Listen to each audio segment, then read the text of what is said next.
See you again, friends. How are you guys? I hope you are always in good health. In this video we will discuss the difference between maritime and common law.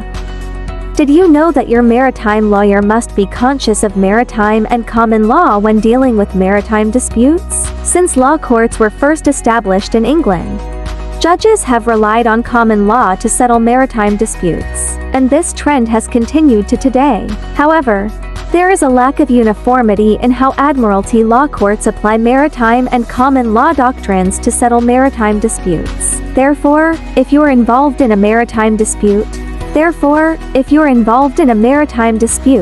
you need to understand the difference between maritime and common law. This knowledge will help you better understand how applying these two law doctrines influences court rulings. However, before we delve into the differences between maritime and common law, let's first define these two law doctrines.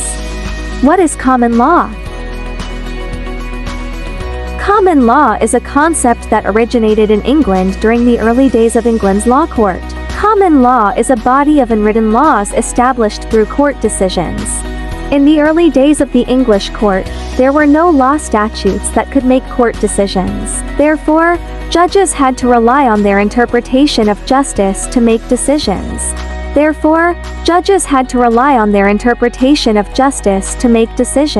However, they recorded their decisions to avoid inconsistency. These decisions resulted in a system of complex laws. Common law is an ever-evolving field of law. There are situations where a court ruling will decide a precedent was incorrect and is no longer applicable. Therefore, legislatures were formed to establish and pass laws to avoid this inconsistency. So, today common law is mainly applied in cases where the court can't apply the existing statutes or rules of law to decide an outcome. Is maritime law similar to admiralty law? Masukan Texiu will often find people interchangeably using the terms maritime law and admiralty law.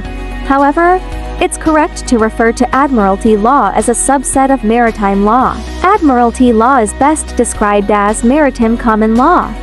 Admiralty law has evolved from decisions made by judges who referred to civil law and common law to set up the standards used to solve maritime issues.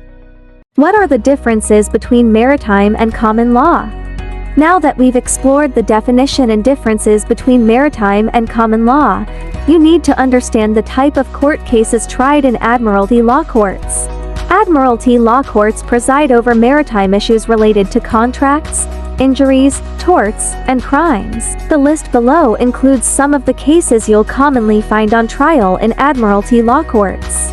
Criminal activity related to piracy, vessel accidents where passenger or cargo ships suffer damages, violating contract agreements or engaging in fraud. Wrongful deaths or injuries on shipping vessels. Violation of labor laws by shipowners. Environmental pollution from leakages of hazardous cargo. Conspiracy to conceal or falsify documentation. As a business owner in maritime trade and commerce, you need to understand the legal matters affecting your industry. So, you have to research the different laws and regulations affecting your business thoroughly. Suppose you don't have the time to research maritime laws. In that case, you can seek professional help by consulting an experienced maritime lawyer. Only a lawyer with decades of experience can help you deal with the complexity of maritime law. Thank you for watching until it's finished. Finally, I said goodbye. See you in the next video.